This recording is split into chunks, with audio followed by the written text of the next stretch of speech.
Let's do it live on a Friday edition of Cleveland Browns Daily, brought to you by Bally Bet, coming soon to Ohio on 850 ESPN Cleveland. I am Merely Bo, the great Gibbe next to me. Good to see you, sir. A pleasure. Yeah. How you living? It's Friday. Weather sucks. I'll be in Florida a week from now. It's fine. You will. That's it. You have to have those things to point just towards. Blinders. My wife is get there. tired. Like on Wednesday, I started pulling up the forecast. Like she was like, "It's a week. We don't even go for another week." Yeah. And I'm like, I don't care. This is going to get me through days like today. One of my favorites. Yeah. Which the weather, hot garbage. This is so this is it, right? This is what happens when, because we've had March weather all week, and then you get January on top of March. This actually feels a little bit more like late November, December weather to me, not quite cold enough. So you have that. I will say this, it's dicey out there, kids. Like on my matriculation over here, it got dicier and dicier as I headed west in terms of the frozen component. Like there was no slippage leaving the homestead. By the time I got over here, a decent amount of slippage. Yeah, it's I don't think it's super icy downtown. Connor was saying it wasn't too bad downtown, but he got out here near the airport. I mean, I had to chip away at the old ice to get the car door open today. That type of situation. It was not great. Yeah. It was just thick enough to cause a problem. So I just didn't want to be the guy that was laying on my back in the middle of Lou Groza Boulevard, which almost happened. Well, and it's a bit – I mean, that could be a potentially lethal combination for you because they do have a little bit of speed as they go up and down. Yes, they do. Lou Groza. Yeah. I think the 25 mile an hour is very liberally enforced on Lou Groza. That feels like that can jump up to 45 pretty quick. I think so. I've seen it with certain people leaving this facility. Yep. Hey, all right, you go ahead. Best I'll of luck. Just wait till you go by, and then I'll walk. There's no point. I'm not. Yeah, you got to time it. Like, look a half mile down. Are we sure? Yeah, I think I can make it. So here's my concern with all of this weather. Yeah. So, like, the extreme storm that we had at Christmas Eve. Yeah, polar vortex.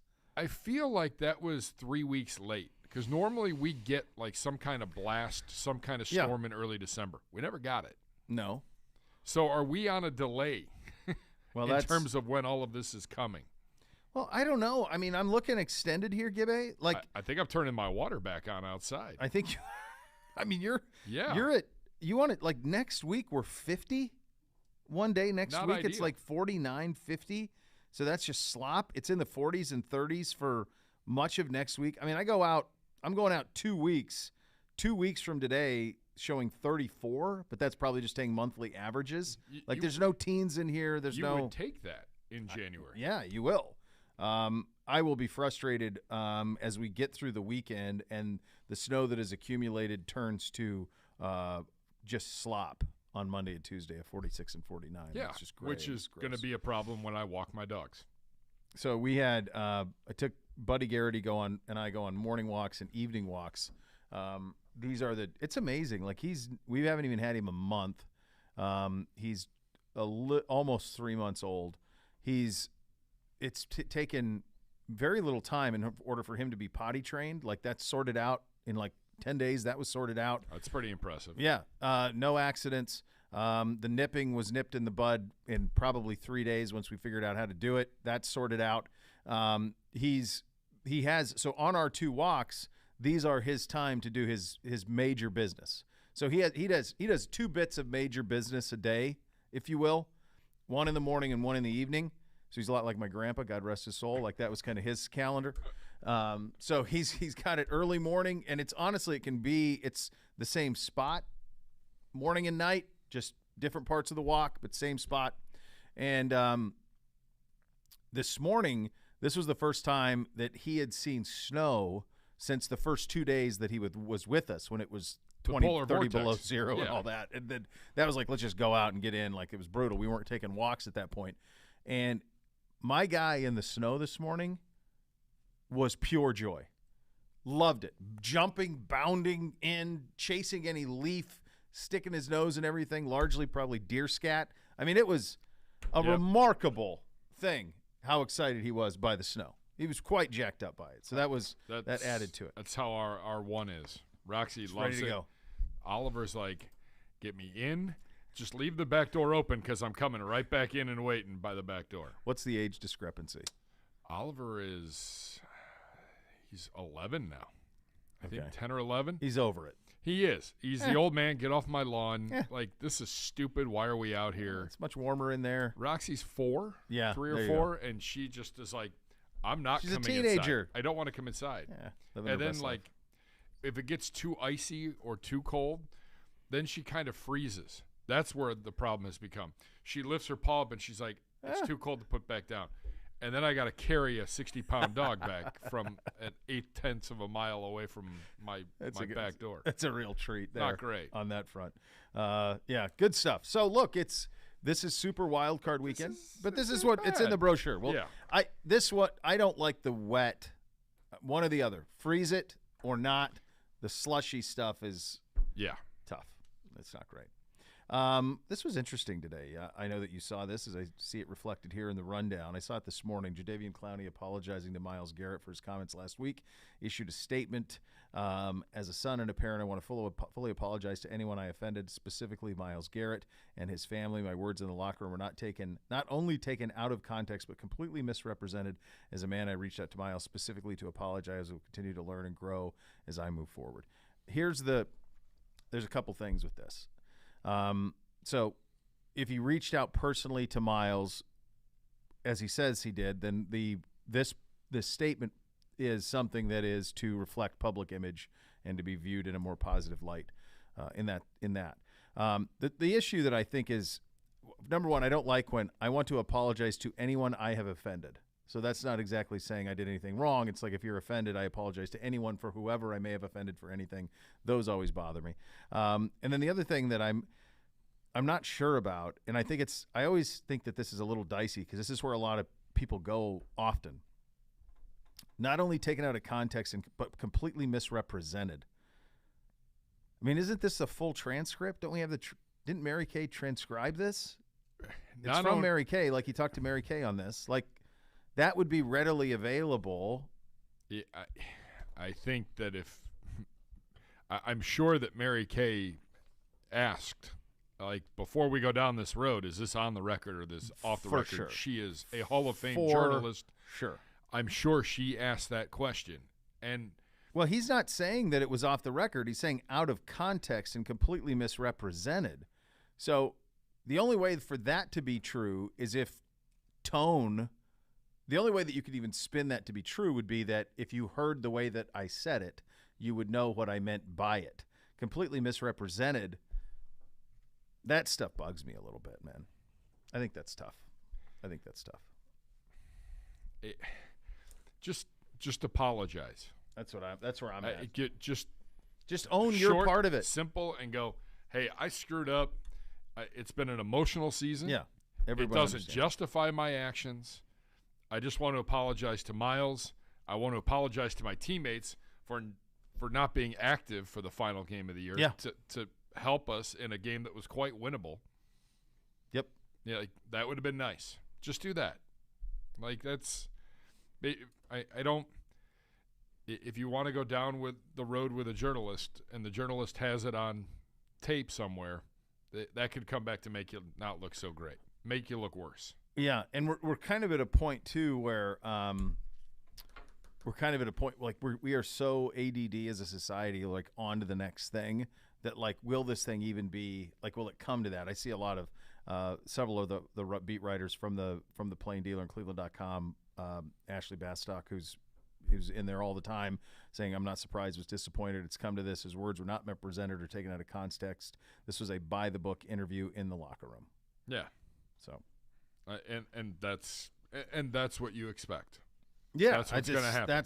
That's kind of the standard of that whole thing. So it's a shame because this whole year where that is concerned was so difficult in terms of that defense not playing to the level that we all thought that it would.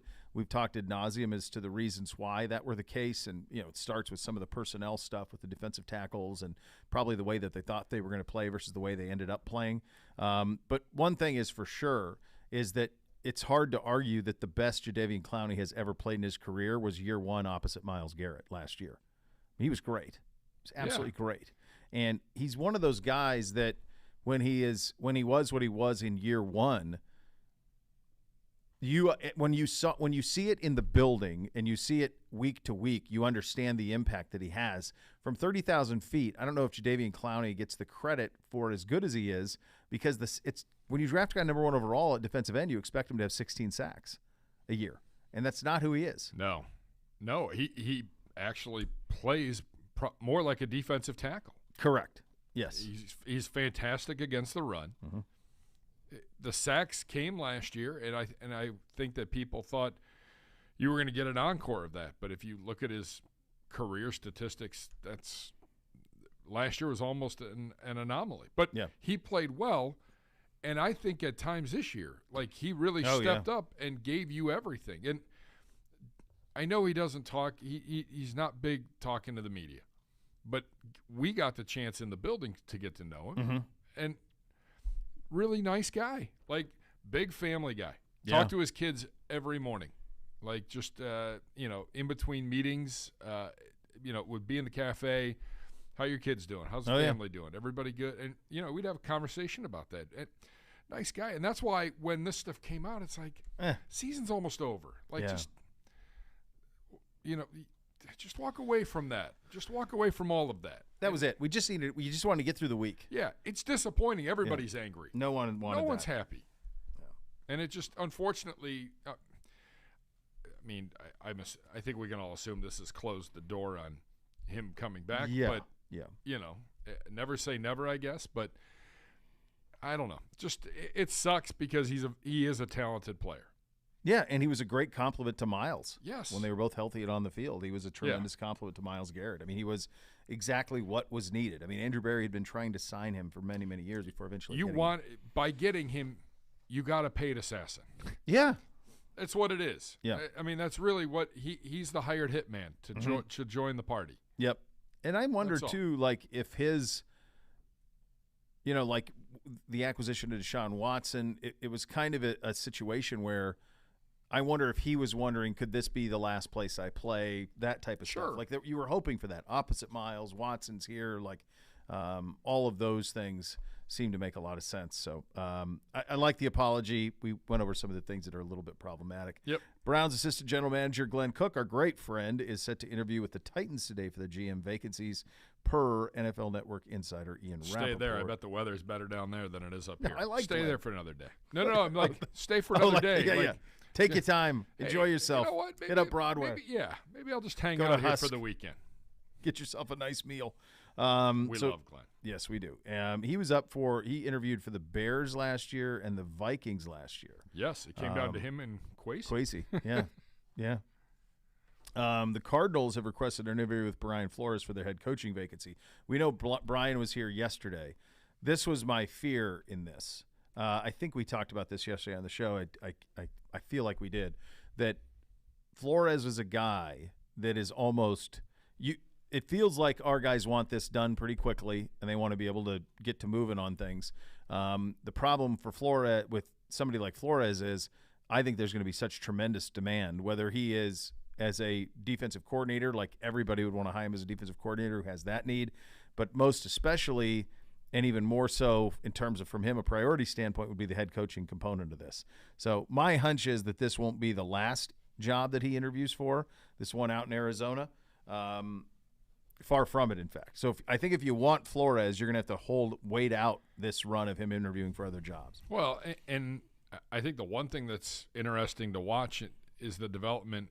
If one of these top teams get knocked out of the playoffs and their defensive coordinator's up for a head coaching job, maybe it's not Flores, but some team poaches a DC to be a head coach.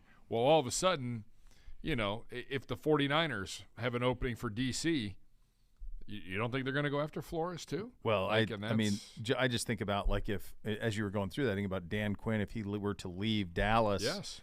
Now you hop into Dallas's situation. McCarthy, honestly, if they lose to Brady and the Bucs on Monday, like, Jarrett's probably got to move off, right? Has it been 2 years? It's been 2 years. Remember, we ran into him in the facilities here. He was sitting just right out here on the couch, hanging out, watching the show. I took a break a bathroom break during a break, and there he was in there interviewing for that job. So, I would, it just feels like I can't imagine the pressure they're under in Dallas to try to it feels like it's running out. It feels like Philly caught them and passed them in a year. They kind of have this window that's just sort of open. Think about this. Like, if you are Dallas and you drafted and you have Dak, you've got CeeDee Lamb, they really blew it on the Amari Cooper thing. You have this kind of generational defensive player in Parsons, and the rest of that defense is really good too. And in order for you to get to the Super Bowl, you've got to beat a 46-year-old Tom Brady and then some combination potentially of like Jalen Hurts, Brock Purdy, Kirk Cousins, Dan Jones. Like, it ain't going to get easier than that. No. So it does feel like if they can't get it done, I'll be curious to see what happens there. And by the way, I think the same kind of thing about the Chargers situation. It's just that nobody cares about the Chargers. Doesn't seem like. Truth. The Patriots have begun negotiations with linebacker coach Jared Mayo to keep him on staff. He'll begin interviews with potential offensive coordinators next week. This is after he was denied permission to interview for the job here, correct? I don't It's kind of the way I'm reading it this morning. So I'm looking at Tom Curran. Okay. From up in Boston. Pat's insider for NBC Sports Boston. I mean, he's one of the main guys up there from covering the team. This is an hour ago. Jared Mayo will not be interviewing for the Cleveland Browns defensive coordinator opportunity. Yeah. So, I mean, there were rumors last night running rampant. Is this the succession plan to Bill Belichick? Is there some writing on the wall there with that? I don't know if that's necessarily the case, but I think Bill Belichick knows talent when he sees it and doesn't really want to let that go, given the fact he's brought back a number of his assistants that have, frankly, failed miserably at a number of positions. Well, but they were miscast, I would also say. Yeah. I would also say I think it is fair to wonder and question if Belichick does he still have the juice with Bob Kraft to do whatever he wants? Or does Kraft say, you need to go get an offensive coordinator in here? Like, enough of this. Like, we got Stevie Belichick running around and you got Patricia coaching the offense. Like, come on, it's enough. Like, the emperor has no clothes. We haven't been much since Brady's been gone. We can't draft receivers. Like, come on. We're in purgatory. We're in the middle. We're in the middle. The worst place you can possibly be. Certainly. I mean, so that leaves, the rumors out there of the one Seattle assistant. I mean, you've interviewed Flores. You've interviewed Schwartz. Mayo's out. Is there a fifth one? And again, those are all. I haven't seen anything from the team regarding anybody other than Flores and Schwartz. Yeah. Who am I missing? Jobs open. Carolina, Arizona, Houston. You talking head coaching? Yeah. Denver. Arizona. Got it. Arizona, Carolina, Houston, Denver. Rams feels like it's going to be. Is that it? Am I missing anybody else? I feel like you are. I feel like I'm missing one too. Hold on. Oh, Indy. Yep. Okay, that's it. Those 5, and then the Rams would make 6. And their owner's Carolina, tweeting. Arizona, Houston, Denver, Indy, and then the Rams feel like it's going to be. Who was their owner said they interviewed somebody. In Indy? Yeah. Well, it feels like if ever there's a landing spot for Harbaugh, that would be it. But there's reporting that this week out of Ann Arbor that he's in negotiations with the athletic director, Ward Manuel, about an extension up there. 15 hours ago, just completed our interview with Eric Bieniemy. Okay. So. None of those are great.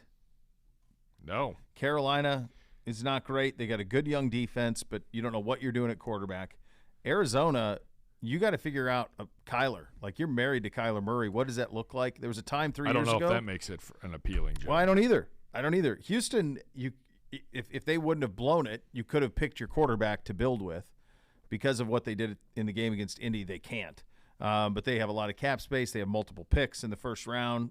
You could get it going in the right direction. If you loved Will Levis, or if you loved, I guess, C.J. Stroud. By the way, real quick, there's a lot of rumor, a lot of questioning out there on social about C.J. Stroud, and I've been hit with this like 15 times today already. Like, C.J. hasn't declared for the draft. Is he coming back? No, he's not. He's not coming back. But he's not in a hurry. What is he? It's fine. He's not coming back. They've moved on. He's going to be a top 10 pick in the draft. Yeah. He'll be, and you don't walk away from that. No. And I could see somebody even liking him more than Bryce Young, in that Bryce Young is 6 foot, 180 pounds, and CJ is 6'3", 210. CJ was a ridiculous basketball player too. Like, his athletic profile is through the roof. So I could see somebody falling in love with him over the course of the next couple of months, and him going even higher. So that's the Houston job. Denver, you better like Russell Wilson. You better like him. You saw a little bit better Russell. Yeah. After Nathaniel Hackett was shown the door. Yeah. And I still think that they have some team there. Their defense is a championship level team. It's just they have good weapons on offense. It's just, which can you get good Russ? You could make the argument that the Rams might be the worst job if it comes open. It's funny you say that, because that's where I was headed. Oh. I think it is the worst. Really? There's no question. I don't think there's any question. Indy's picking 4th. They have the assets and materials to move up to 1 with Chicago if they wanted to. And they have some talent too. They do. And they could make that. They could get up to that point, could get up to 1 if they wanted to. They could sit at 4 and take the quarterback that they want. I do think the Rams are the worst. Did you see the tweet from Jalen Ramsey last night, where he basically said, if this is it, it's been a ride? Yeah. Leads you to believe that they could push all chips in on a rebuild and say, look, we won a Super Bowl. Let's get out of McVay. Let's start over. We're going to have to recoup some assets. We need some ones. We need a full-on rebuild here. Yeah, in which now case, draft picks are important. Yeah, and in which case, could Stafford be on the table? A healthy Matt Stafford paratrooping into Miami is pretty intriguing. Boy, that would have made tomorrow night's matchup a little interesting. Yeah. Ramsey must be afternoon. getting some inclination that that's where they're headed there, that whether he would be traded or buyout, or I have no idea what his contract is, but I thought that was interesting how he tweeted all that. I don't think there's any question the Rams are the worst. The path forward there is pretty tricky. Yeah. I mean, it just what – you've got some players, sure, but you don't have anything for the future. You were in a total win now, and your win now was 1 year. Yeah, and the bet they made was it's essentially the sports equivalent of the deal with the devil. They make it, they win the Super Bowl. I think what they were hoping for is that the reverberal effects of it would last longer. It feels like it lasted about a week. Like they had a parade, and then that was it. And nobody cared about the Rams this year in L.A. Nope. It's done almost immediately. No one cares about either L.A. team. No, not at all. All right, coming up next, the AP All-Pro team is out. Who from our team is on it? Who from our team is not? We're off and running. You listen to Cleveland Browns Daily, brought to you by Ballybet. Coming soon to Ohio on 850 ESPN Cleveland.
There's a new way to cheer on your Cleveland Browns with the help of your favorite four-legged companion. Barking Backers, presented by Milk-Bone, the Browns' newest club for pet parents worldwide.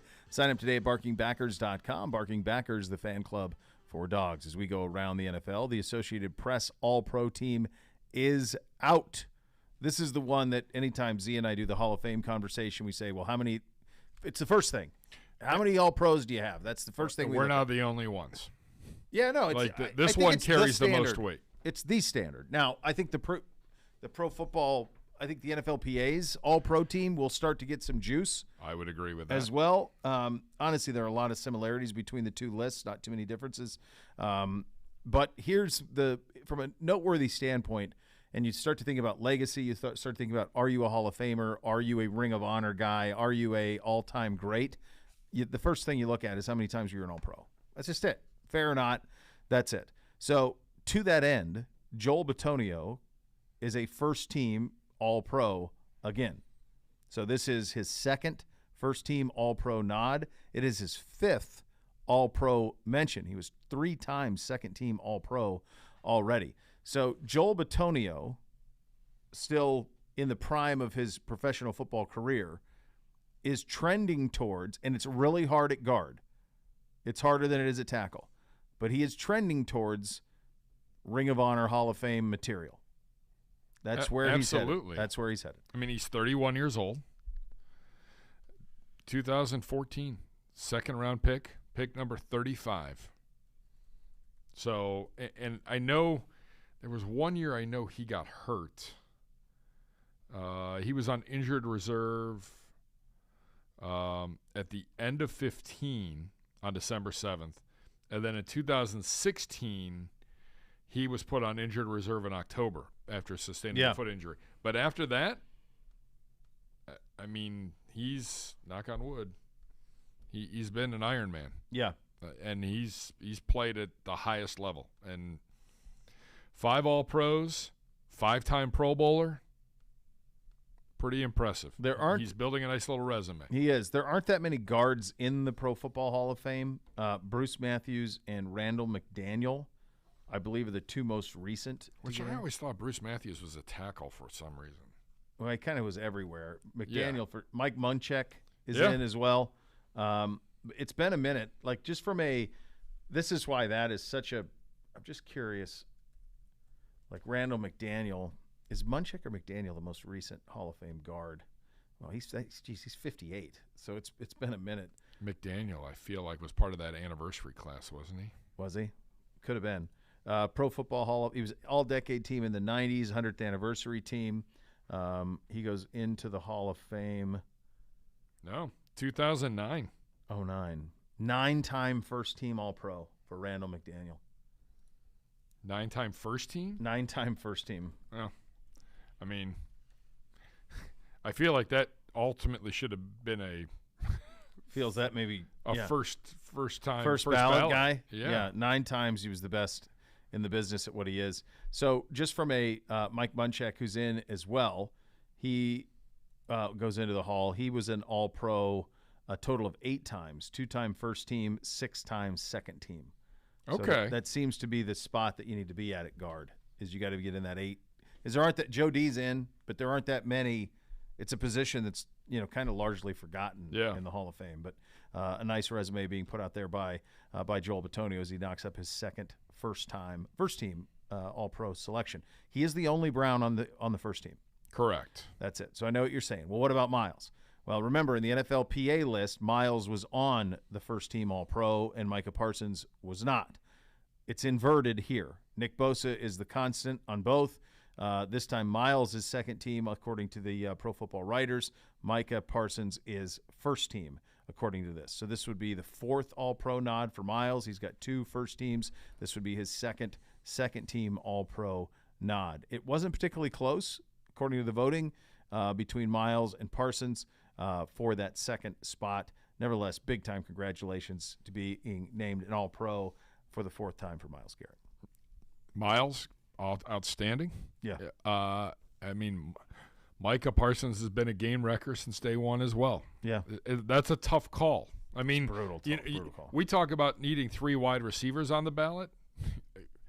3 edge rushers sure sounds a lot better than Yeah. 3 or 4 linebackers. So, and this is the thing that they did right.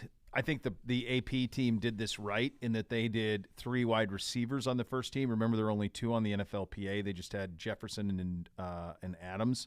This one has 3, so they have Tyreek Hill. So offensively, they reflect how the game is being played offensively, but defensively, they do not. There are 3 linebackers on this team: Fred Warner, Roquan Smith. Those are both holdovers from the NFLPA team. Also, Matt Milano of Buffalo. So they are not setting up in a traditional nickel. I think they could have done what you suggested, where you have 3 edge guys, or at the you should have either 3 corners or 3 safeties. It doesn't make any sense to me to have 3 linebackers. How many teams play?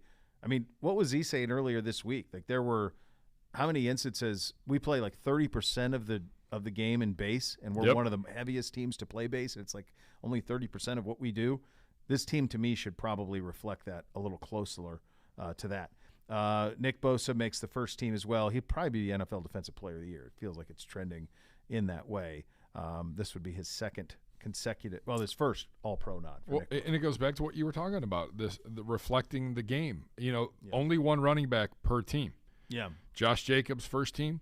Nick Chubb, second team. Yep. And ahead of Derrick Henry. Yeah, so, it's a big moment for Nick Chubb. Yeah. It's a tough spot. There's only 1 who make it on the first team. He's the second team. It's the first time he's been named an All-Pro. And a very, very hearty congratulations for him, because that's absolutely awesome stuff to be named an All-Pro. Lamar Jackson, how about this? Posted the update to his injury status yesterday on Twitter, saying his knee remains unstable. He's officially out for Sunday's game against the Bengals. I think this is a reaction to the fact that John Harbaugh seems almost flabbergasted by the questions of Lamar Jackson and when he's going to play, and it almost has created this perception that maybe Lamar is sitting out because he doesn't have a contract, and Lamar wanted to answer that personally, so he did yesterday on Twitter. But all is not right in Baltimore. I'm sorry. I think there's more to that. It's not being handled well, I think, by either side. Thank you, everyone, for your support and concerns regarding my injuries. I want to give you all an update as I'm in the recovery process. I've suffered a PCL grade 2 sprain, borderline of a strain 3. There is still inflammation surrounding my knee, and my knee remains unstable. I'm still in good spirits as I continue with treatments on the road to recovery. I wish I could be out there with my guys more than anything, but I can't give 100% of myself to my guys and fans. I'm still hopeful we have a chance. I don't know if that's how you wanted to end that, but doesn't seem like it. If I'm your teammate, I have questions, and I'm not sure that you're the guy to lead me going forward. Yeah. I mean, you missed 9 games, 10 games in the last 2 years, all in December. Yeah. Not great. No, not. Do you want to go to Bitonio now, or do we want to get this update? We give this update to Mike Williams. We got over-unders coming. Where do you want to go? Do we have time for Joel? We have time. All right, we do. We have plenty of time. I just want to check with you. You're the head honcho. No. We got time. All right, so Mike Williams out Saturday. Good job to you, Brandon Staley. Why are you playing him in a meaningless game in Denver when you could do nothing to improve your standing? Hold on. There's additional information coming from Schefter. Mike Williams has a small non-surgical fracture in his back. Expected to sideline him 2 to 3 weeks. Barring a Super Bowl run, Williams' season likely over.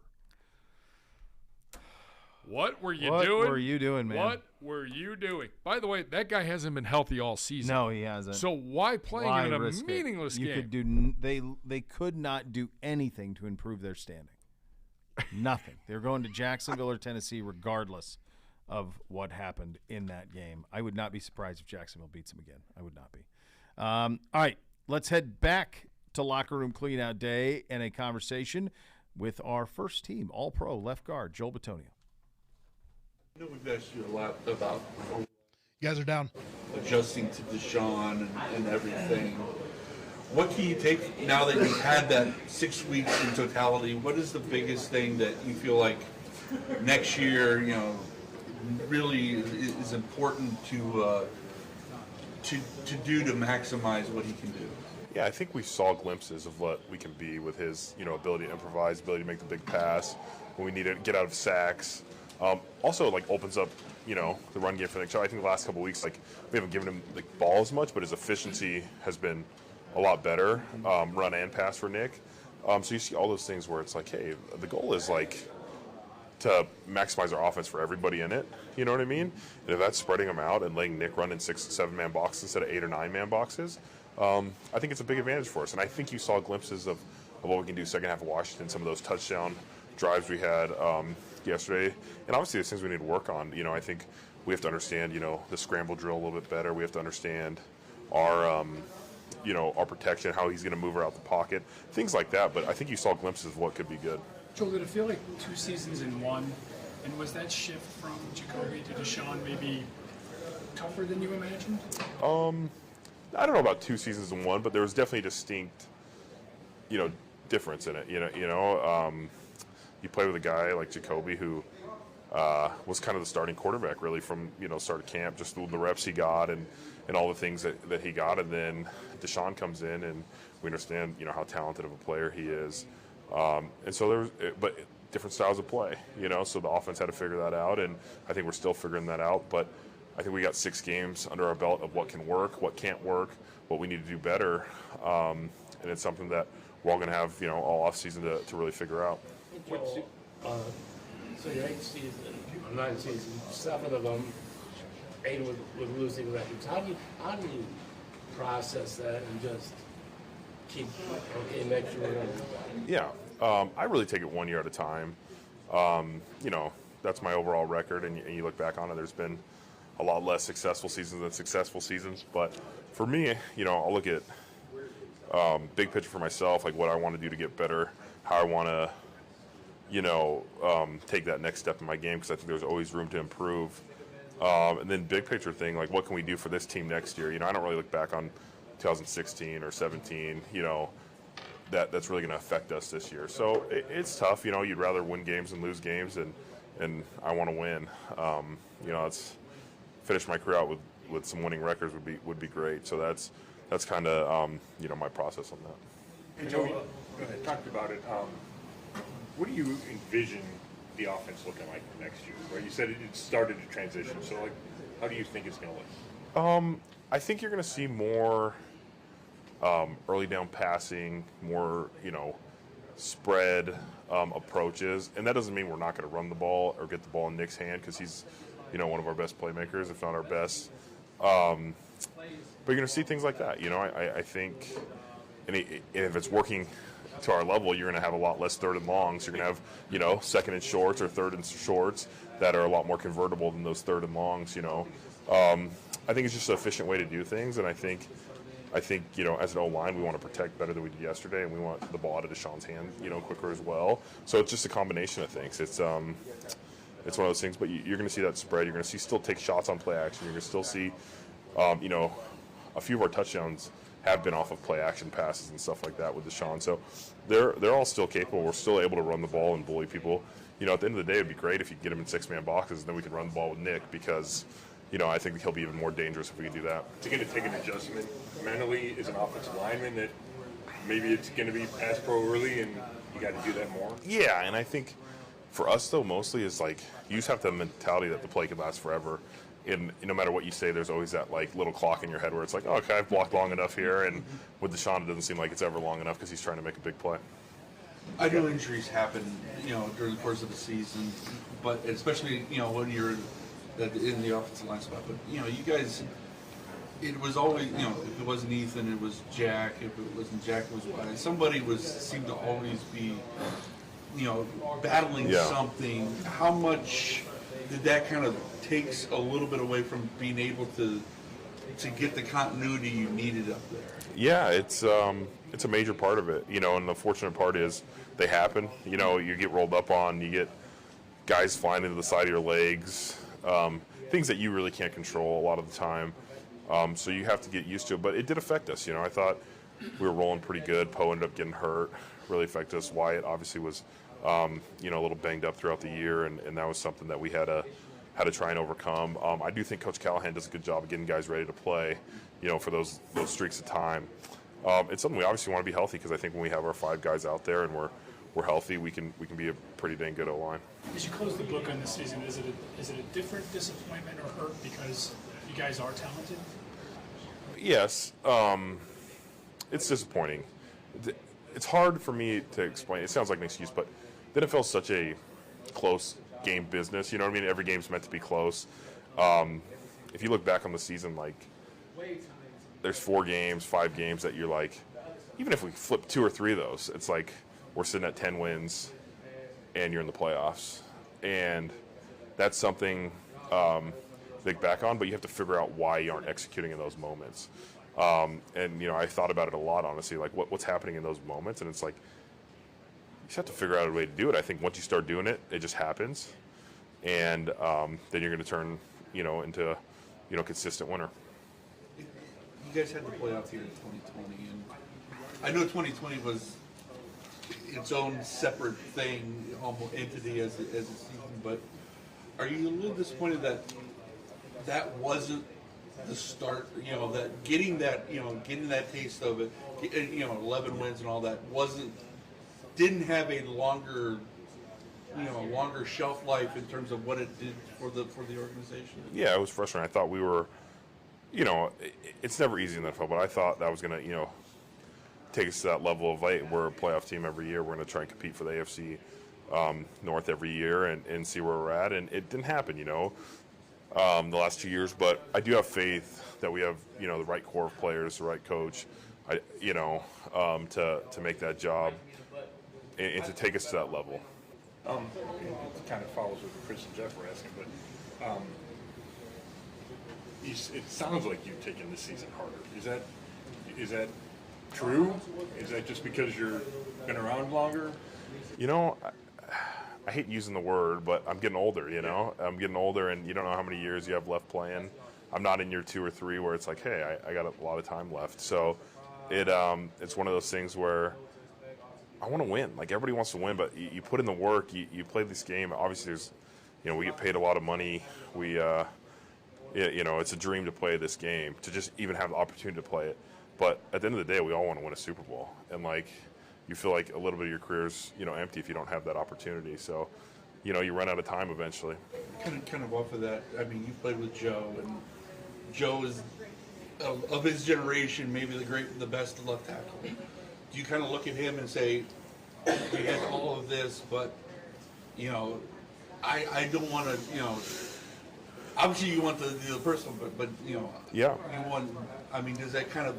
Yeah, I've talked to Joe a bunch. We talk all the time, and we'll text back and forth or say stuff to each other about things. And I think that's his biggest realization. Like, he did everything in his power, and it wasn't enough, and that frustrated him, towards the end of his career. And obviously the end of his career was really rebuilding for us as a franchise. So that was definitely a frustrating point. And, I think we're hopefully going to get to the point where at the end of my career we're going to be competing for things. So hopefully we have some time. But he's definitely been frustrated. Back in 30. His career. How much do you guys talk about the inability to make the big plays at the critical times? I mean, you just said you kind of break it down yourself. Do you think a lot of guys are trying to look for the solution themselves? Yeah, I think, if you're a competitor and you want to win, you're going to look, why do we not win this game, And so that's something that we all talked about and thought about. And it was a discussion point with Kevin as well, just, you look back on the season as a whole, like, what didn't we do, You're up. situations. All right, coming up next, Z will join us as we do a little game we like to call Over or Under. You're listening to Cleveland Browns Daily, brought to you by Ballybet, coming soon to Ohio on 850 ESPN Cleveland.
brought to you by Ballybet. Coming soon to Ohio on 850 ESPN Cleveland. And welcome back into Cleveland Browns Daily, brought to you by Ballybet, coming soon to Ohio on 850 ESPN Cleveland. Time for a little segment we like to refer to as Over or Under. Oh, baby. Oh, it's exciting. And here's the deal here, kids. We have a culmination of a regular season. And so, standings updated through the regular season. Last week, we had a tight horse race. This was affirmed in Alydar. Z had a 1-game lead over the Hoff going into last weekend and a 3-game lead over Gibbe going into last weekend. Coming out of last weekend, we have a change in the guard and in the order. Well, I don't know about that. Oh, I do. What? The Hoff went 1-4. Yes. And goes from second place, just a game behind Gibbe, to third place, 3 games behind Gibbe. Gibbe, a robust 4-1 week for the Gibbe. He has now thrust himself into second place, 44-41. Segura, steady, 3-2. That's right. And has improved your lead from 1 to now 2 over Gibbe. You are 46 and Wait, I 39. feel like I should have gained a game. You gained games. You did. You were down 3. You were down 3. You're now down 2. You Okay. were down 2 from the Hoff. You now lead the Hoff by 1. You did gain. Yeah, Gibbe. You're doing just fine. I can confirm to you that the Hoff, as heard on the Joe Thomas Hour of the program on Monday, is not pleased by his current standing and disappointed himself, as disappointed as he's ever been. There is talk that even when he is elected in the Pro Football Hall of Fame, if he were to lose to you in over-unders, Gibbe, he would not accept and say, I am not worthy. That is being bandied about. It feels right. I will make a trip down to Canton every week and just put a little note, a Post-it note next to his placard that says, but lost to Gibby in over-unders in 2022. I mean, he's staring that right in the face now. Have you guys, have you thought about the Hoff bust? Does he go current Hoff? No, he's got to have his playing Or is it days. playing Little days hair, off? little salad. Right, and a weight difference. A bit of substantial a more, weight yeah, difference. maybe not as sharp cheekbones, jawline. Not Which quite Hoff as do you sharp. go with, though? The current Hoff? The current Hoff is... Because he can pick what he wants. You sit for the bust. Yeah, but it's got to be for when you from when you You'd think played. it'd be from where you played. Yeah. The best ones down there, Kevin Green's is unbelievable. Oh, yeah, the mane. The flowing mane. The flowing mane of The Kevin locks. Green is unbelievable. Agreed. There's some good ones down there. All right, we ready? This is a big deal. This is tough. This is a whole new over. The over-unders or the Hoff going into the Hall? well, I mean that's a given. What do you have on your? You starting to cook up some things for Canton? What we're doing? You know what? It's more. There's discussion because the league and more importantly the Hall doesn't exactly give you any time frame when the knock might come. Like we're trying to figure the whole out operation. That's and the big guy's not doing it anymore. correct. So I don't know what. I don't know what that looks like because the last couple of years they've started doing it at homes. Well, because they would fly all the people in. Now imagine if you're one of those guys who didn't make it, and they said, and then you're sitting there in a hotel room going, well, I guess no knock. I guess I just wasted a trip to a Super Bowl city. What the hell, man? So you can understand how that would be the case. Yeah, so I think it's interesting. There's a lot more pressure almost on that moment than there is Canton in August. But that moment is also really just for Joe, Yes. right? So like that's his. But from a content standpoint, Well, we are not going to have production, any damn thing to do with that moment. Like I don't think that's an NFL operation. We're efforting. I'm sure to they be a are, part. but I don't. To me, that's NFL. NFL will handle that. They're going to go. They'll do what they want on that. Yeah. And that'll be however they want it, and they will own that content, right? The Pro Football Hall of Fame, the NFL will own that content. I would think. I'm sure. Yeah, it is. It's an interesting But situation. that is And still that's one why- magical moment. Yeah. The Canton stuff is the celebration. That's the whole deal. Hey. Yes. That's Well, all of that. The we're- parade, we might need all an RV. We need to There's be RV live. dealers around here. We I need to have be a couple live friends. from there. We need to be on location. Probably in Friday an and RV. Monday, I would say. Yeah. We will be. Yeah, we need like to be that's not going to be an issue.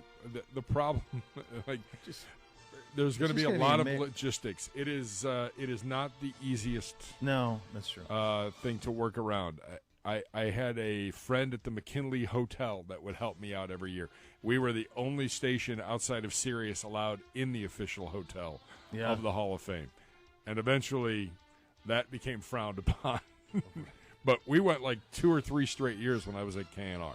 So there's they just built the new hotel is up down there that they've got going that's in the new Hall of Fame. I told the Hoff he's just got to do the Gervasi thing, man. Correct, but smart. like where we're going to be, we want to be around luminaries that will join us. And he needs to be, so that'll be like the party on Saturday night. Yep, exactly. We'll be. Can we not have practice on Sunday? What's that great country club that's down there?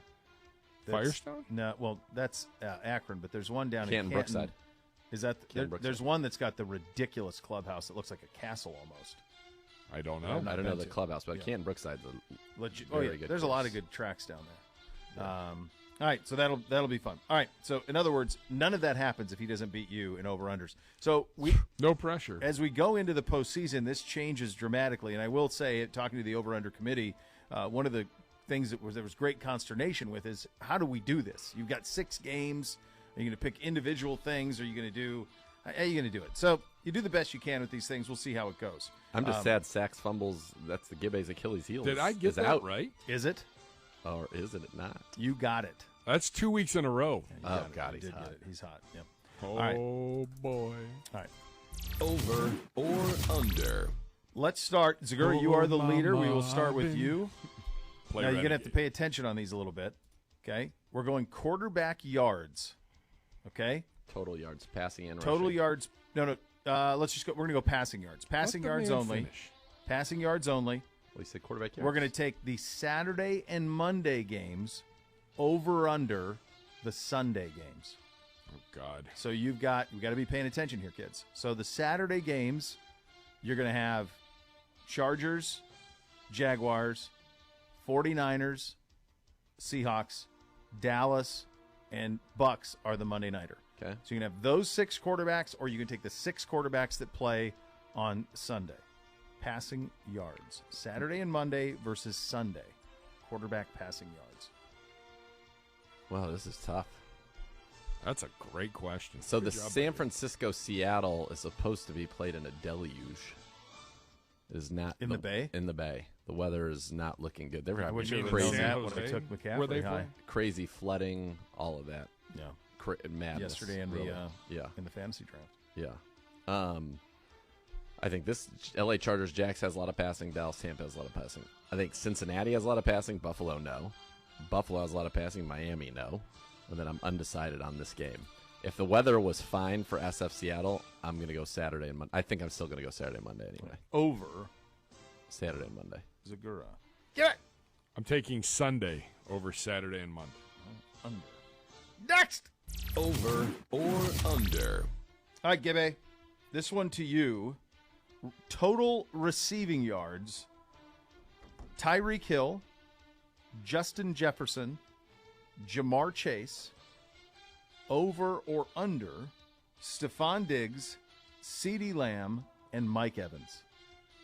Jefferson, Chase, and Hill versus Diggs, Lamb, and Evans. I would take that first one if Tua was playing, but I'm taking the second one. You are the gonna second go group. Under. Jefferson, Yeah, Chase. I think Tyreek could have a monster day if he has someone that can even get him the football. He's got Skylar Thompson. Yeah, that's why we're going the opposite direction. All right. I'm going Diggs, Evans, Lamb as well. Under. All of them clear number ones. Next. Over or under? All right, Zagura, this one for you. NFC running back rushing yards. Over under AFC running back rushing yards. Running back rushing yards? Yep, running back rushing yards. Intriguing. Very intriguing. That's tough. I'm going to go NFC. NFC. I love this. He doesn't sound confident. No, these are I like wild, wacky things. It has to be at this point. Yeah. Gibbe? Running back rushing yards out of NFC, AFC running back rushing yards. I will take the running. And remember that running back. Yeah, not quarterback. Not quarterback, not receiver, running back. I will take the NFC running backs, please. So Alex for 200 as well. Okay. Next. Over or under? This one goes to you, Gibbe. Sacks, interceptions, fumbles. Oh God, I don't even know how you're going to do this. I don't either. NFC versus AFC. Who has the most? Turnovers and sacks. NFC, over or under AFC. Sacks, interceptions, fumbles.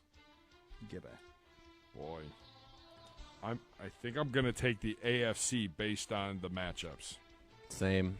Gosh, I was hoping to get a separator right there. I was hoping to throw an NFC out there. I feel like getting to go against Skylar Thompson and Huntley gives the AFC a decided advantage. Yes. I think. I agree. Next. Over or under? Zagura. This one to you. NFC total points versus AFC total points. Over or under? NFC total points versus AFC total points. AFC. Under for Zagura. Give it? I'm going to take the AFC total points. Under for Gibbe. All right, that's where we stand. Those are your over-unders for week one of the... Go ahead. We only had one that deferred? No, you had... We have two? Oh, no, yeah, you guys only had one different. I will be in the lead next week. You will be. Unless the half goes all different. The Hoff could go. So the only thing we have different is Saturday, the only thing Sunday. You guys picked different was Saturday, Sunday. That's it. Yep. Everything else was the same. The Hoff has a chance here, though. With you guys sticking together, the Hoff could make a run at this thing. Yep. All right. So much more to come. You listen to Cleveland Browns Daily on 850 ESPN Cleveland.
When you're on the injured list, get a little help getting back in the game. It's 1-800-ELK-OHIO for a free case review. Elk and Elk's a proud partner of your Cleveland Browns. We were having that conversation with Z. It is Glenmore Country Club. That's the club down in Canton. Yeah. I've never heard of it. Oh, do yourself a quick Google research on the Glenmore Country Club in Canton. I think Jerry Jones had his joint there. The clubhouse alone is just stunning. It's a pretty ridiculous setup. Isn't that amazing? It looks like a college. It does, yeah. We've got Jack designed. It's a Jack course. Matt and Talmadge with that. Ms. James passing along Glenmore as well. Also giving us apparently an RV place willing to give us an RV if we need that route. Bobby, our boy Bobby Meckling, with this passing along. That if we need a home-based storage facility for the off, he's offering up his house or the whole street. Apparently, we can have the whole street. Well, block party? Yeah, he's willing to be our Chamber of Commerce ambassador for the Akron-Canton area. In all fairness, that might be on par for what Joe would be. Joe would like that. I'm sure someone's going to get to Joe and go, it's got to be a little bit fancier than that. I do think he would thrive at the winery, Gervasi, because he likes a wine. He likes a good wine. Yes. He'd like that setup, I think, a little bit. Wow, this is crazy. Isn't that an amazing clubhouse? Stay and play, pretty cool. Yeah, pretty cool setup down there. Yeah. I love that area. Good folks. All right, we have 6 playoff games this weekend in Super Wildcard weekend. There are 4 games that most people think will be – 3 games that most people think will be beatdowns, 3 games that most people think will be close. And by most people, I'm talking about the people in the desert. Seattle at San Francisco, projected beatdown. Miami at Buffalo, projected beatdown. Cincinnati, Baltimore, projected beatdown. And then L.A. Chargers at Jacksonville, close. Giants at Minnesota, close. And Dallas at Tampa Bay, close. Yeah, the best one is the Monday Nighter. I can't tell if it's that or Jacksonville, L.A. I don't know if that's going to live up to things. You think Jacksonville's not ready? Are you sure the Chargers are ready? I don't know if Jacksonville's ready. I mean, did everybody watch that game against the Titans? And you knew the Titans were going to bring the lunch pail, and it was going to be just a punch in the mouth fest for 3 hours. Yeah. But Jacksonville won the game, but it was not an enjoyable game to watch. I don't know that it's necessarily that people think that that's like that. I think it's more along the lines of, so let's, for example, what's the last impressive win that the Chargers have? So here's how they closed the season. So they closed with Denver in a loss where they played their guys for some of the game. They beat the Rams. They beat the Colts. They beat the Titans. They beat the Dolphins, no Tua in that game. Lost to the Raiders, beat the Cardinals, lost to the Chiefs by just 3. This is the thing with them as I'm going through their stuff. They don't blow anybody out, and they don't get blown out, is the Chargers. Like the Chiefs and the Niners beat them by 6 and by 3. The Raiders beat them by 7. Broncos, but they don't blow anybody out. They blow out, they blow out the bad teams, but they don't get run either. They didn't get beaten bad by Seattle about midway through the season. But they don't have a lot of great wins on their resume, the Chargers. There aren't. It's just, it doesn't there. The best team that they beat this season, oh my gosh, did they beat a single team that had a playoff team? A winning record? They beat all right, you tell me which of these are, so the Dolphins are a playoff team. Yeah. They beat them. That's it. But you put an asterisk next to that. Really? The Chargers have only beaten one playoff team. They've beaten the Raiders, Texans, us, Broncos, Falcons, Cardinals, Dolphins, Titans, Colts, Rams. Well, that changes things. Miami is the only playoff team. My thought. Miami's the only playoff team they've beaten. That's it. That's the list. And yet, they are. That's crazy. They beat one playoff team. Let's see how many Jacksonville built. Jacksonville beat the yet Chargers. They couldn't find any more wins to be a better. That's not coaching. That goes back to that guy. That's what I'm saying. Jacksonville beat Jacksonville was 2-1, and then they lost 5 in a row. They beat the Chargers in Week 3, 38-10. They beat the Ravens 28-27. They beat the Cowboys 30-24. So they beat 3 playoff teams. They beat the Titans twice. They beat the Cowboys down the stretch. Yeah, beat them a month ago, 40-34. They beat the Titans twice, which allows them to win the division. Both teams beat the They've Raiders. had playoff games in the last few weeks. And they've been playing playoff football since they've won 5 in a row, and they've been playing playoff football that entire time. This is making me rethink everything, So which sucks. In my morning occupation, I picked Jacksonville. Yep. And then when we get into ours, we'll see how that all goes. You could very well be swayed. When we did the fantasy draft yesterday, though, I took Herbert, banking on him getting 2 weekends. I took Eckler, so yeah, there's that. Not ideal. It's hard for me to see. It's hard for me to see any of these other, like Minnesota should be able to handle the Giants. That game came down to the wire a few weeks ago when they played, though, and that was in Minnesota. Yeah. I mean, Danny Dimes, you really going to ride? I mean, you're hitching your wagon to that. If you're Minnesota and you can't win, you might have bigger problems. I think there's 2 Sean Payton Bowl games.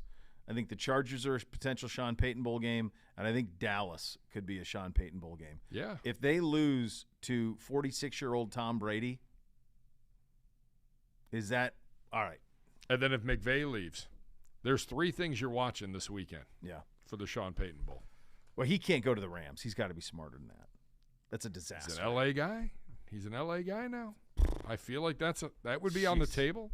If the Chargers, I get who the Chargers wants to are lose more though? talented. Like they don't have. They're going to lose for a while. He wants to go somewhere where there's a quarterback. Yeah, that's why that I think makes the most Chargers, sense. Dallas, like that.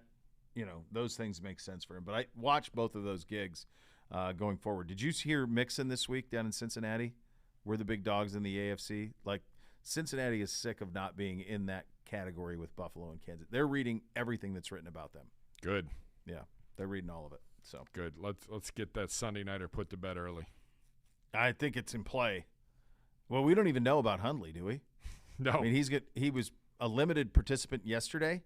I haven't seen anything today on him. We know Lamar's obviously out, but I don't know if it's in even. I'm sure Hundley will give it a go, but it's not like he was a full practice participant yesterday.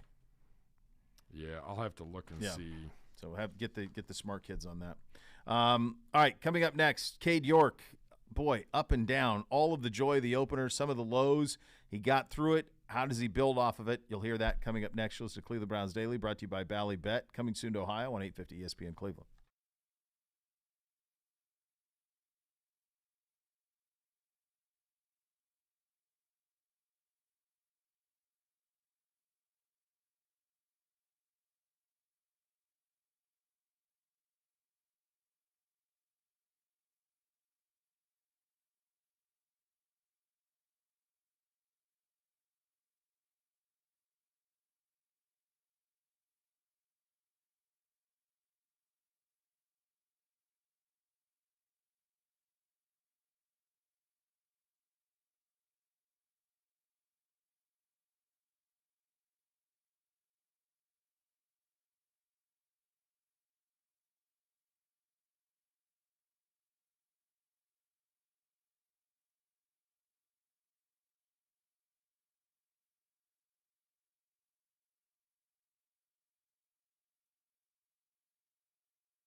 Part of one of the most passionate fan bases in the NFL. Join the Browns season ticket member waitlist today for the best chance of securing tickets for all home games and future seasons.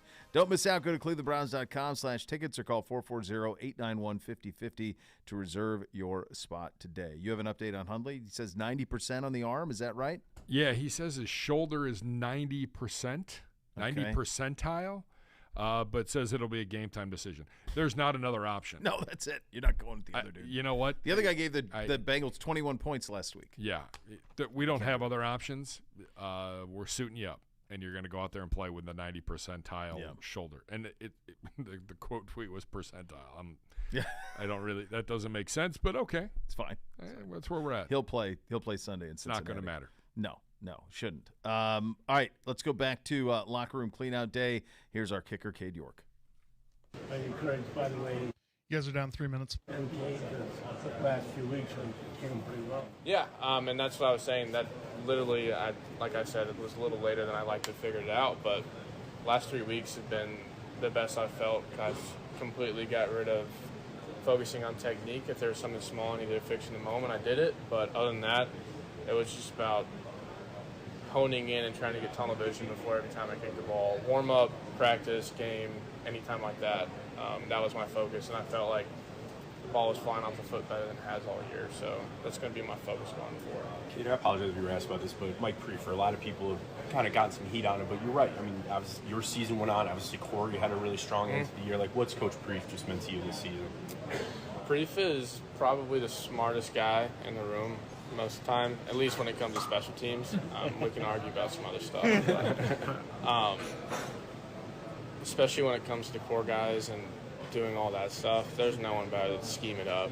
I think there are ups and downs in the season, but I think he spoke for himself with the last half of the season at least, because I think after that we were one of the best and all around in special teams. So gives us the space we need to work on what we need to work on and do what we need to do as specialists, and then also does a great job setting up the other specialists or core special teams around us so that we can have great units. Not to give anything away, but was there anything this year that you were talking about technique, your focus, all that kind of stuff. Was there any one thing this year that he really kind of gave you a little change or something that he said that just really helped you? Not really with technique. Usually the way it works would be like, hey, I'm working on this. Can you watch it for me? Mm-hmm. If there's something I can point out to him, just so from an outside perspective, someone watching me, he can focus on one thing and let me know what he sees. That was more the extent of it. Like I said, he gives us the space to work on what we need to work on, and he doesn't necessarily push too much on us because he knows when it comes to kicking, punting, snapping that we probably know a little bit more. Mm-hmm. And that's why if he sees something, he'll point it out like that we mentioned to him, stuff like that. When you talked about consistency, and you said the approach is your main focus, do you feel like that takes care of the technique, any technique inconsistencies you might have? Yeah, so like I was saying, the mental part of it where you're making sure that there's nothing leaking in before a kick and you're just completely locked in. When you start, if you have a couple reps where something leaking in, it can still get away, but when it's happening too much, then you might be thinking about a certain technique to deal with the wind or something like that. Over time, something crappy is going to happen. And that's why I'm saying that I got rid of that focus because I was trying so hard to be the best kicker I could be. And I think me wanting that so badly, I forgot what made me so good in college, and that was locking in and just letting the body take over, because naturally I'm good at what I do. And that's why I said the last 2 weeks, that was what I was hyper-focused on, and it felt really good. So. You're up.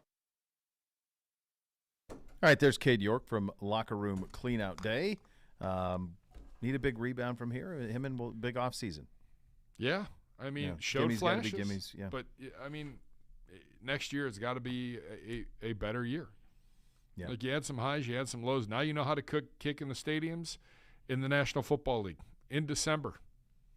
Yeah. It won't be another. There won't be another year, another opportunity. Yeah. Keep making your kicks. This from you had mentioned this earlier about Mike Williams being out for the Chargers. Benjamin Albright tweeting this a couple hours. I mean, he's dead on. If the Chargers lose and Brandon Staley gets let go, this will have played a major part in this, the way that he handled the last week of the regular season when they had absolutely nothing to play for. Right? And going back to what you said, they beat the teams they were supposed to beat and couldn't beat anybody else with all of that talent. Yeah. And I know they got the injury bug. I know it. But come on now, Ravens been dinged up. Everybody else has been hurt too. What did I say? They beat one playoff team this year? One. Yeah. And they're in a division with, you gotta handle your business a little bit. Yes. And there's a lot of pressure, I would think, in that situation and the Dallas situation. I mean, you think about what we could be in just a couple minutes. We'll get to the picks, but like Zeal joined for the scores. If you think about, could this be Brady's last game in Tampa Bay? Brady's last game, period. It's going to be his last game in Tampa Bay, period. This is his last game in a Tampa Bay uniform. Sure. That's at play this weekend. The kind of the cloud overhanging in Dallas with McCarthy. If I just don't know how long Jerry. Think about this from Jerry's standpoint. So you got to beat a 46-year-old Tom Brady. Should you win that, you'd most likely have to play San Francisco with Brock Purdy. And should you win that, you'd have to play Philly most likely with Jalen Hurts. Like, you're not getting a simpler path to a Super Bowl, and that's with full respect to the defenses and everything, but a simpler quarterback path you ain't getting. It will not be that advantageous again for them. So they got to go. Yeah. The clock is ticking on a couple different teams here as we get ready to start this path to the Super Bowl. Yeah, going to be fun. Going to be a very fun weekend. We will pick the games coming up next. Z rejoins for a special edition of the Scores, a super wild card edition of the Scores. That's coming up next. You listen to Cleveland Browns Daily, brought to you by Ballybet, coming soon to Ohio on 850 ESPN Cleveland.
850 ESPN Cleveland.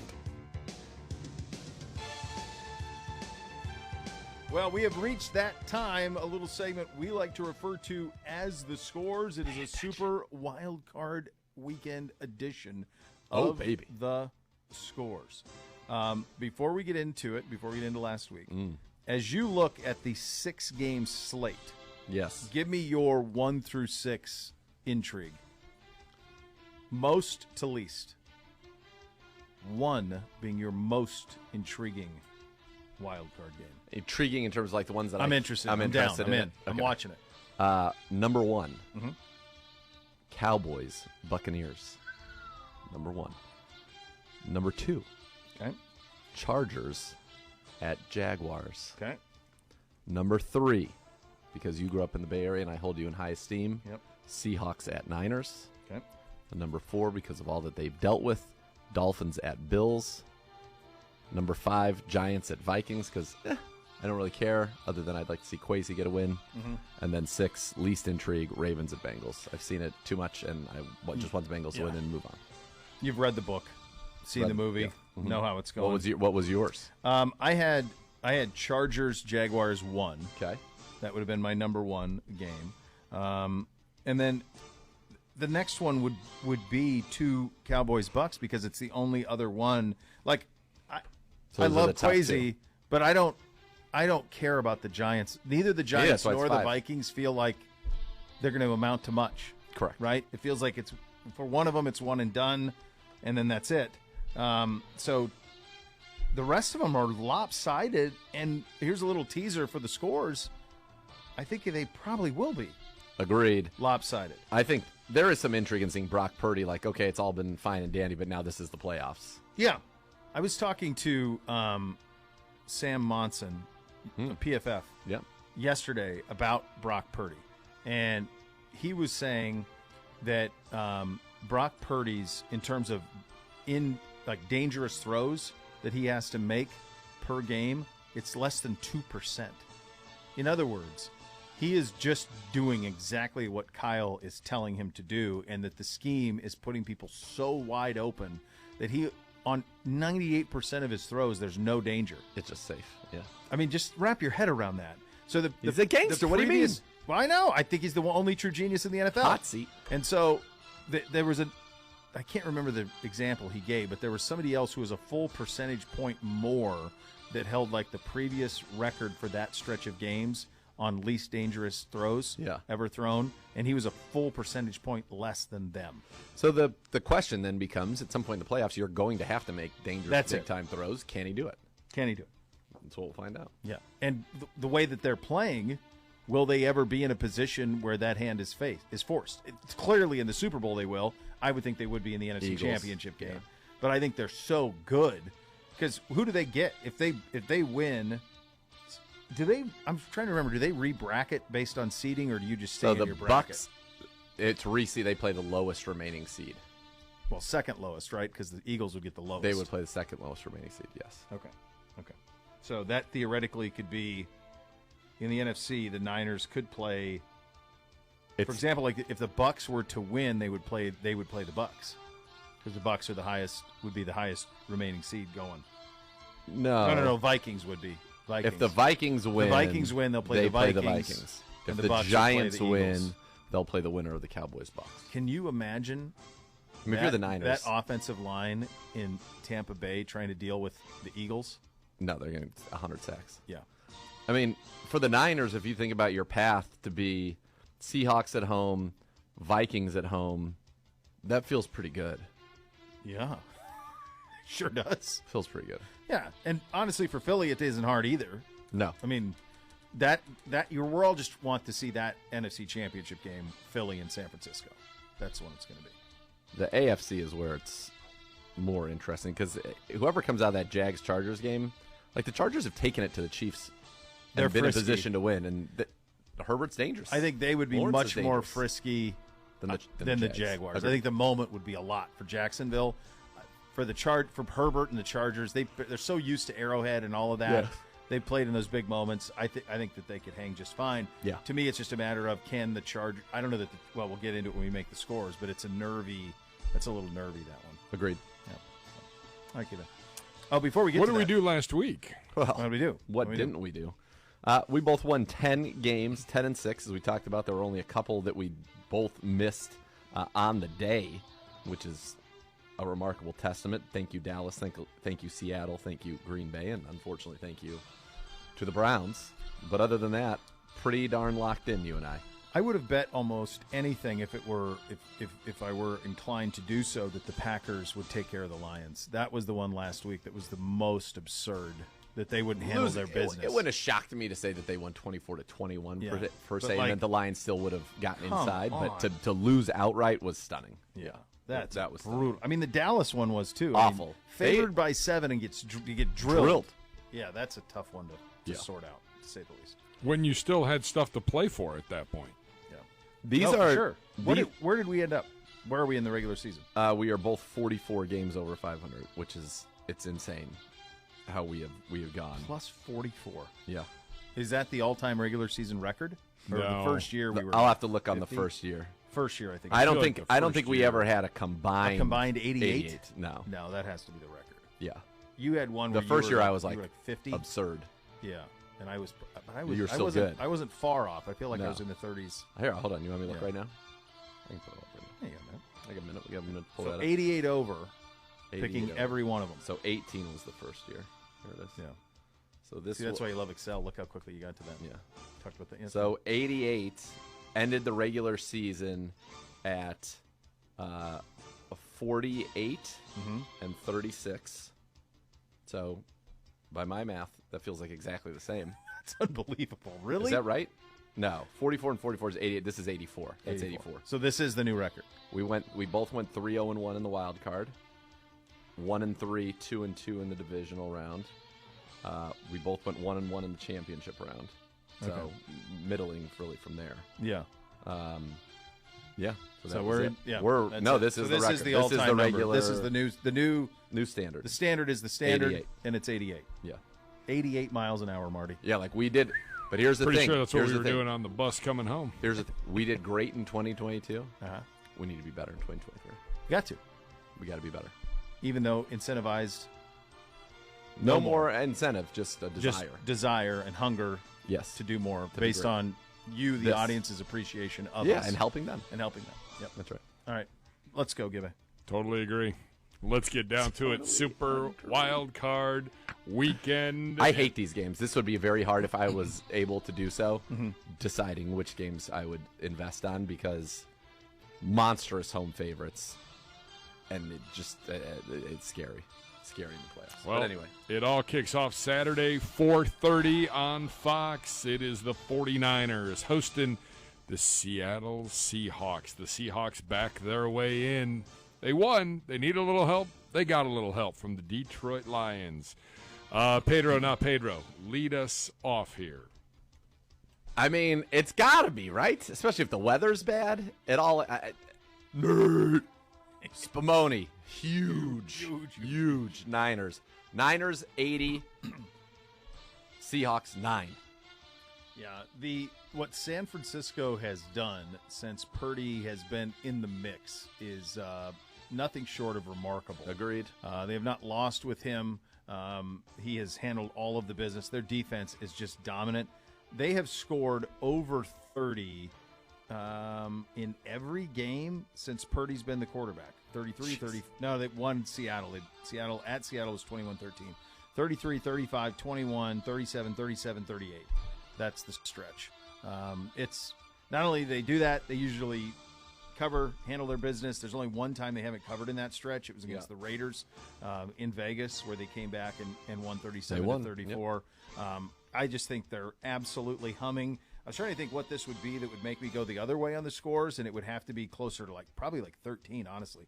I like the 49ers 31-17. So Sunday, this is Saturday. Saturday, 97% chance of rain at the stadium, 58 degrees, so it's going to be raining literally all day. In beautiful San Jose. Yeah. I mean, it's crazy there. The whole state is. Yeah. Floods, nuts. Yeah. Saturday night foosball in mid-January, kids, and it's a big one. AFC South champion Jacksonville Jaguars playing host to the 10-7 Los Angeles Chargers. Gibbe is backing the Chargers, for the record, in case people were wondering out there. Where that is. Well, based on our fantasy draft from yesterday, you and I both need to back the Chargers a little bit. In fact, you would say that based on me drafting Justin Herbert, a big brain on you, by the way. If that were the case in that draft we did yesterday, that I would very clearly pick the Chargers here. I think this is they are the one team in this league. Parts don't equal the sum. It's at Jacksonville. Jacksonville's riding high. They're going to be all excited about it. For God's sakes, Brandon. I mean, you have Justin Herbert and those weapons. Just win the game by a field goal. They have the AFC Special Teams Player of the Month, Cameron Dicker, the kicker. Yeah. I like the Chargers close. 37-34. Justin Herbert, Keenan Allen, Austin Eckler. Come on. Bosa, James. Live Let them play to their play to their strengths. Let them live, man. Chargers, 1,000. Oh, God. 764. Oh, boy. Jags, 1,000. Oh, no. 763. Oh, I like that. I was so close. Same but different. Was so tempted. So tempted. Honestly, if it's 3, I would have gone that way. Maybe by kick it will be. Might be. Yeah. It's moving that way. Yeah. Sunday, a nice little triple header. By the way, sneaky great day to go have a little Sunday fun day with Monday being a holiday. Oh, that's right. Sure. Have yourself a nice little day on Sunday if you'd like. Oh, you safe. Cocktail it up. It kicks Second off at Saturday. Yeah, kicks off at 1:00 on Sunday. It'll be Nance. It'll be Romo. The Bills playing host to the Miami Dolphins. Nathan Zagura. Same. Huge. Nobody circles the wagon. There isn't. I don't know what number was Skylar Thompson. It feels like 34-7 or 34-14. Or, I mean, it'd have to be like 17 and a half to consider. I mean, it's got to be so far. Magical Buffalo. I mean, can you imagine if DeMar Hamlin shows up at this game, which feels like it's in play? It feels like it's in play. Absolutely. It feels like the Miami should have no problem knocking on the back door. You're down 20. Yeah. Get one nonsense. easy to Tyreek Hill, or you're down, who knows, 17, whatever, and you throw a little something at the end to Waddle or Hill. But I just have no confidence in it, and I feel like I don't want to mess with their destiny. Yeah, same. Bills. The middle game on Sunday features the Minnesota Vikings, 13-4. The differential in the negative. Playing host to the New York Football Giants, who they just beat a few weeks ago. The Giants do not fear the Minnesota Vikings. I will definitely tell you that. Nathan Zagura, kick us off. The Vikings have almost gone from being significantly overrated to all of a sudden it's like a foregone conclusion they're going to lose the worst 13-4 team in history. And I think they can use that as a motivating factor. I mean, the fact of the matter is this is a game played by people in the skill positions, and I would venture to say that the best skill positions reside with Minnesota. I mean, well, they have Justin Jefferson. Saquon Barkley probably would start for them over Dalvin Cook, but maybe not. I mean, Dalvin Cook's negligible. Yeah. I mean, Dalvin Cook's been unbelievable. Mm-hmm. The rest of it is going to be strictly on the Minnesota Vikings side: quarterback, wide receivers, tight end, all of it. Yes, Bo. Mr. Bishop. Where do the Vikings play? In a dome. Yep. And that's where Kirk Cousins is really good. Vikings on a Greg Joseph field goal late. Oh, gosh. Just to run it up. 39-12. Yeah, I mean, we did MVD Daily, so this is they're near and dear to my heart for years. Cole. Cole, all of it. Mall of America, we thrive there. I think the Vikings, too. Although this is the Giants are the 5 or the 6. They're the 6, right? And the 6s have all won. They've all won. Yeah. But, I mean. So are the Ravens. Yeah, well, that ain't it. So I like the Vikings as well. Samesies. Sunday night foosball, it is the Cincinnati Bengals and the Baltimore Ravens. I don't like that we're repeating games. Miami, Buffalo. All of them. Cincinnati, Baltimore. Every single one of these is a rematch. They've all played. Yeah, They've all played like this the week year. before rematch. Yeah. Well, that directly, yeah. Bengals, Ravens to wrap up Sunday and the triple header. Bishop. we just saw this, and I think that you've got a little bit of chaos in Baltimore. I know they have great culture, but I think they're hanging on by a thread in that standpoint. Cincinnati is chip on the shoulder based on the fact that they're going to have to go to Buffalo next week. Yeah. I think they go lights out. I like them big in this one. They feel like they own Baltimore anyway. 35-14. Ravens have a little bit of pride. There's a little something to that franchise there. Bengals 39. Well, they're not, that wouldn't happen. Bengals too high. Bring it back. 27. Ravens 20. These two teams have played twice. They played in Baltimore, and Cincinnati won 19-17 early in the season. That'd be Lamar. And then last weekend at Cincinnati, it was 27-16. Yep. Final one, Monday Night Foosball. That was with not Huntley. First time in NFL history, a Monday Nighter to close out Wildcard weekend. Quite. Can I interest you in Tampa Bay and the Dallas Cowboys live monster from numbers? Warm, sunny, but it'll be nighttime, Tampa Bay, Florida. Monster numbers here. You can interest. The girl? Yeah. Look, I thought this game was in Dallas, which is and yesterday's program when I thought it was After a 7. You fought me all season that they shouldn't get to read. They shouldn't. They won their division. There's something to be very proud of. At 8-9. Tom Brady, home dog. Yep. In the playoffs. Dak struggling, throwing interceptions. 26-6 last week at the Commies. 26-6. Jerry saying, "Don't worry, Mike McCarthy, you're fine." Jera.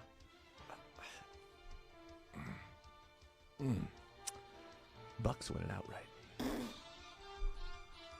How do they block him? How do they block him? He's gonna get it out quick. He's gonna have to. I'm trusting Dak and McCarthy. Those humans on the road. It's a tough one. This is a tough one. Yeah, it's brutal. I'll go boys by 3. Boys by 3. They did it. The end of Brady in Tampa. He's off to San Francisco next year. Or the Raiders. So we got 3 differences. Yeah. That's all right. It all works out. I don't like that. Tough weekend. Tough week. It'd be tough weekend. Very difficult. Very week. careful out there. Very careful. Speaking of the weekend, it is a long weekend for us. Yes, so we are off on Monday. We will return on Tuesday. Z is on holiday. Be chasing that small ball around. Chase it around in the warm sun. The new era for Miss K kicks off next week as well. I miss her. I do tremendously. Too. Yeah. Yeah. It's a ray of sunshine. Right, through. and we need that. And oftentimes it was the only one on some of these days. So we're back on Tuesday. The next level is coming up next. Thanks for listening, everybody.